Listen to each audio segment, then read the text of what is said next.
What up guys, Maxske and I'm bringing you a brand new Ekko YouTube video. And today's video is inside my Ekko mine number 23. And today, we're playing some Ekko in the jungle. If you don't know what inside my Ekko mine is, it's a series where we analyze our best plays and our worst plays of the people in my game, of me, of everybody. And we become better League of Legends and Ekko players in general.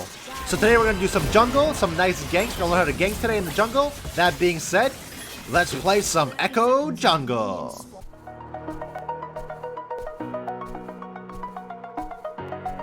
Don't blink! All in. Just my style. So some of you guys asked me what my rune pages are. So this is the rune page I'm using in this game. It is Conquer, Triumph, Alacrity, Coup de Grace, Sudden Impact, Ravenous Hunter with attack speed, AP, and armor. So you guys may be wondering, why go Conquer? What about like Dark Harvest, Electrocute? Well, you could go Dark Harvest, you could go Electrocute. Electrocute is really good, the standard rune for Ekko. Dark Harvest is a pretty crazy snowballing rune if you get ahead. But Conquer, I would say, is just Conquer. The precision tree is just broken, it's so strong. Conquer is literally good on any champion. You get the true damage, you get the healing, you get Triumph for also healing after a sister kill. You get attack speed, which you want, especially in the jungle. You get Coup de Grace with the execute damage, which works with your passive on your W.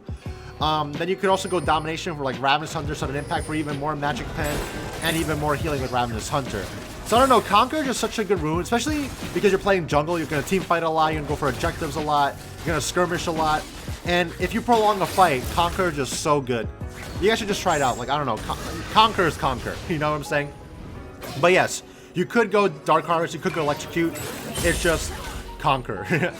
But a lot of times when you go Conquer, people go like Iceborne Gauntlet with like Spear of Visage. They go like that Bruiser, Echo-y build, Leandri's Torment, because it works really well with Conquer.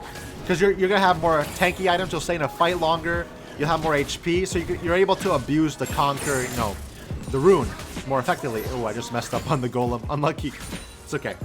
But yeah, but I personally like to go Conquer with full AP. I feel like Conquer with full AP is just as good, if not even better, than going Bruiser Echo. So you guys should try out Conquer full AP. If you want to know what build I do, I go Runic Echoes, Porta Belts, Lichbane, Deathcap, Zanyas. That's usually my build in the jungle. Obviously, sometimes I'll go Void Staff for heavy MR teams. Sometimes I'll go, you know, Leandri's Torment for tanks and stuff like that. But that being said, we're playing some Ekko jungle, and when you play jungle, you gotta react. So I cleared my entire bot side, red side jungle. I saw that Ivern was top, and he ganked my top laner. My top laner died. So let me try to gank mid, because I know that enemy jungler will not be here. Kind of play a little bit overextended, but this gank is not gonna work, because I feel like Zed shadow to the right when he's Zed should have shadow to the left. Because if Zed shadow to the left, then Pyke would have ran towards me. But it's okay, it's fine. Because I saw Ivern top lane, I'm going to try to go take his blue buff. Because he probably invaded my blue buff, judging from what he did. So I have to take his. If I don't take this blue buff, then I will be down a camp, right? But this is kind of risky, though. Because if Ivern shows up here, and look at that, he did show up here. So I have to try to take this blue. Ivern has to use his passive, obviously, because he can't attack jungle camps to smite it, but he can't do that, so I easily get the blue. But now I gotta run away, so I proc my passive, and I'm running for my life right now. This is a really greedy play by me. Really greedy play, but I managed to survive. And then the Kaylin flashes, and I survive again. Get an assist right here, and then boom, now Kaylin's dead. So that was a super greedy play. I wanted to get the blue buff because I knew Ivern took my blue buff. I hoped that I would get it before Ivern would get there, and Ivern showed up. I managed to still steal the blue buff.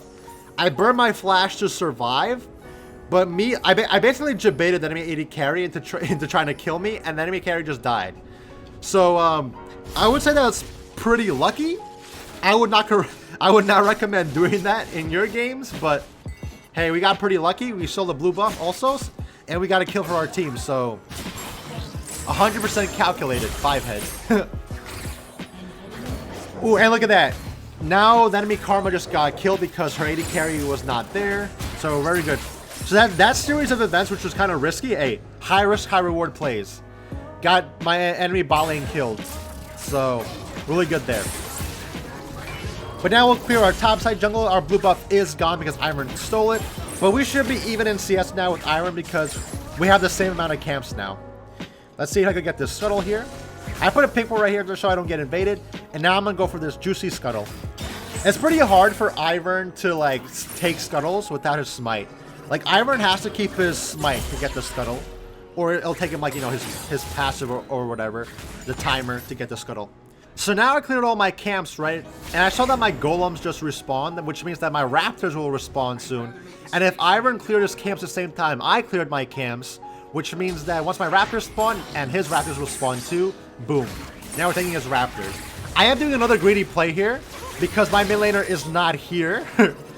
So I'm doing some very greedy plays to try to, like, you know, take the enemy jungler out of the game because, you know, high risk, high reward. Usually you don't want to invade the enemy jungle if your mid laner is not there, especially raptors, because it's basically a 2v1. But I'm confident in my ability to, like, outrun a Ivern because Ivern doesn't do that much damage. I could dodge a CC, and they have a pike in the mid lane. I could dodge a CC too. So I'm just being, like, overly greedy, and my greedy plays have worked out. I stole blue. Me stealing blue got that enemy bot lane kill, and I just stole raptors without wasting anything. So really good plays for me there. Really risky, but hey, it works out. So this game is still pretty close. It's 2 kills to 1 kill. I got 1 assist. So obviously this game is open for anybody to snowball, anybody to take. So usually, oh, my top laner died again. So now it's 2-2, just on cue.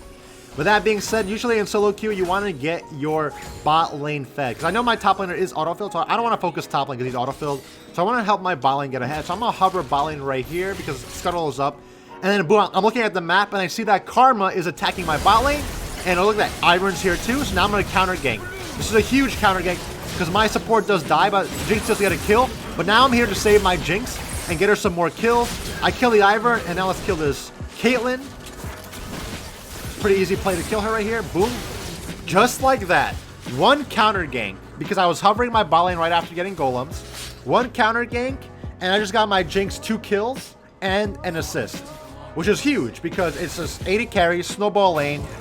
It's a Jinx, hyper carry, right? So being at the right place at the right time made it so that I was able to counter gank the Ivern, and now the Ivern just died. He wasn't farming. My 80 carry got 2 kills. I got a kill, which was a huge play. And now because we kill enemy bot lane and enemy jungler, we're free to get the dragon. I would say Ekko is not that good at getting dragon solo. So usually the only way you can get a dragon with Ekko is by making a play bot lane and then going for the dragon. I'm gonna go get, instead of back, I'm actually gonna go get this red buff, because why not? Let me just go get the red buff. I have a lot of gold. That means I have runic echoes. Once you get, Ekko is pretty weak before runic echoes, but once you get runic echoes around this time in the game, like what is it, like 7-8 minutes, boom, you'll have a lot of damage, because runic echoes is literally one of actually like the best item for Ekko in the entire game. Like literally, like think about Protobelt. Protobelt is Ekko's like favorite item because it gives him HP, mana, some AP, a nice dash passive, you know, it gets CDR, it gives Ekko everything he wants. But then you have runic echoes, which cost the same, gives him smite true damage, and a slow, gives him 80 AP, Luden's Ekko passive, 300 mana, CDR also, it's like an overloaded item, it's insane.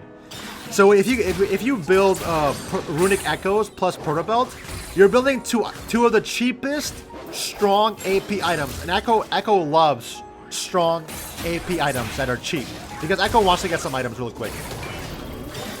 So now that I'm clearing my topside jungle, I'm looking to gank top lane because look, Katarina is abusing my Tahm Kench, which means that she's overextended and she's overly confident, right? She has killed my Tahm Kench twice. She has a lot of confidence, so I'm gonna try to ruin her confidence. And it's really good to have a sweeper in the jungle. As you see, I have a red trinket and I have a sweeper because when you're ganking, you don't want to gank on a ward. So here I'm sweeping and boom, I see that there's a ward in this bush, so I cannot continue my gank. But I'm also going to check Tri-Bush to see if that has a ward in it, and Tri-Bush does not have a ward in it. So I'm gonna fake leave. I'm faking leaving, and then boom. Okay, now she thinks I left. Boom, now I'm coming back. She has no wards, and now we're ganking Katarina. Very good gank from me right here. I juked her out really hard. Just like that, and we got a nice free kill on top lane.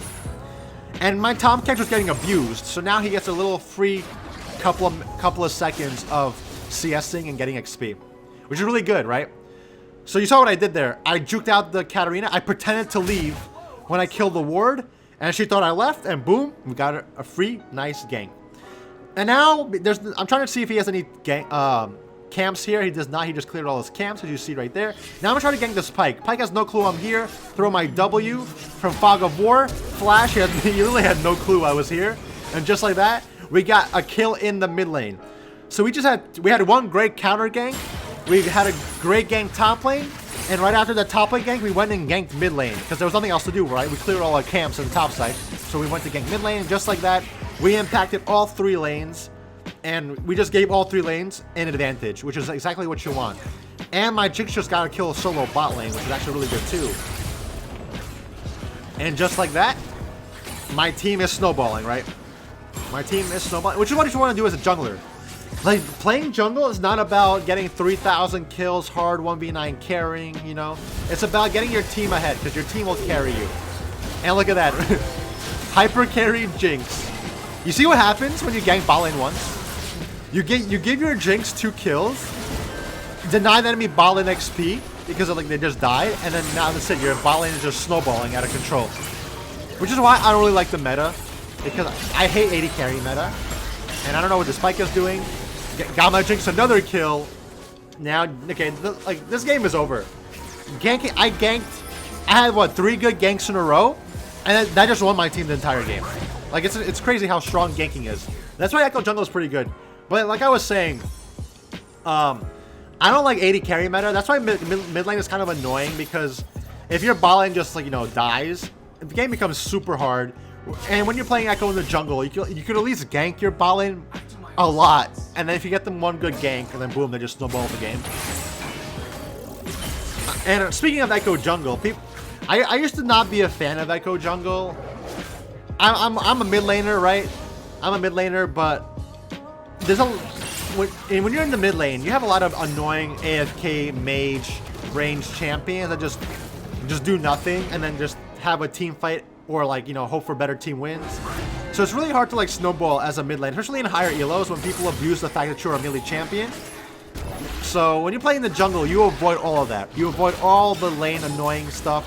You ignore Rise, you ignore Castle, you ignore Yasuo, you ignore all these champions. Although I would say in the jungle, there are really bad matchups in the jungle. And look at that, my bot lane just got another double kill. So the game is pretty much over, right? Like, the game, I got my bot lane ahead. Now that's it. They could carry me to victory. I cleared all my camps, and because I cleared all my camps, I'm just going to go for Rift Herald. It's really good to get Rift Herald before 14 minutes, because if you get it before 14 minutes, you can use Rift Herald to get some nice juicy tower plates, which is what I'm going to do for my jungler right now. Oh, I don't even see Katarina here. It's okay. I'm pretty strong right now. I'm pretty strong, so this doesn't really matter. But yeah, like I was saying, even though you avoid really bad mid lane matchups, jungle also has pretty bad matchups, like Lee Sin, Zen Zhao, like Kha'Zix, Rengar. All these, like, strong fighter champions in the jungle are very hard for Ekko. But the good thing about the jungle is, if you path correctly and get some good 2v2 team fights, you can actually beat those champions and outscale them, because Ekko's really good at scaling. You never want to roll 1v1 as Zen Zhao or, like, a Graze or anything like that, because you will lose, especially before runic Echoes. But if you have a 2v2, a good 2v2 team fight, or, you know, or you survive and scale to get your runic Echoes, you can start 1v1ing these champions. So that's why Ekko jungle is good. You can avoid bad matchups very easily. Very easily. But yeah, I might be playing Ekko jungle a lot more often because it seems pretty fun. I also really like Conquer. You can't really go Conquer in the mid lane with Ekko, but in the jungle you can. So I got my top laner league, got my mid laner league, got my bot lane just like 1v9 right now. So I'm able to, when you have this type of lead, people always ask me, how do you end the game? Well, you gotta keep applying the pressure, right? So because I have a lead in all my lanes now, I can just invade the enemy jungler anytime I want. Go take his entire top side. Go take his entire blue side. Go take his blue buff. Go take everything, because now I'm denying the enemy jungler all his CS, which means that he has to use lane CS. And if he's using lane CS, he's denying his, you know, laner CS. So really good to keep stealing all their camps. But now I'm strong enough to just keep fighting. Gonna fight this Ivern, get another assist. I'm getting a lot of assists this game, honestly. I would have liked more kills, not gonna lie, but hey, it's about the team play. I would have killed Pyke here, but Pyke had his, like, 30,000 shields. I don't know what happened there. But going right back to getting all that juicy CS counter jungling. Gonna get a nice KS, and look at that. What am I? I'm 4-0-5. Easy games, easy life. And I also think I have 100 CS. I think I have like the most CS on my team. If not, really close to having the most CS on my team, and I'm the jungler. So the enemy team is saying GG already. It is pretty much GG, right? So you guys may be thinking, well, Maxske, you just got carried by your AD carry. You have been the better team. Well, if you go back to how the game started, right? If you go back to how the game started, it was 2-2. My top laner died twice. My bot lane, I think, had maybe 1 kill, right? My Zed had 1 kill. The enemy top lane had 2 kills. So it was a 2-2 game. And then I ganked bot lane to counter jungle, and my AD carry got 2 kills. And I got 1 kill. So we just got 3 kills right there. I went to gank top lane, got top lane a kill. Went to get mid lane, killed the mid laner, right? So I was able to impact every lane. And once you impact every lane, you can just snowball out of control. So that's why ganking is very important. So I hope you guys learned something in this game. Ganking is super important. Hope you guys enjoyed. And I'll see you guys in the next one.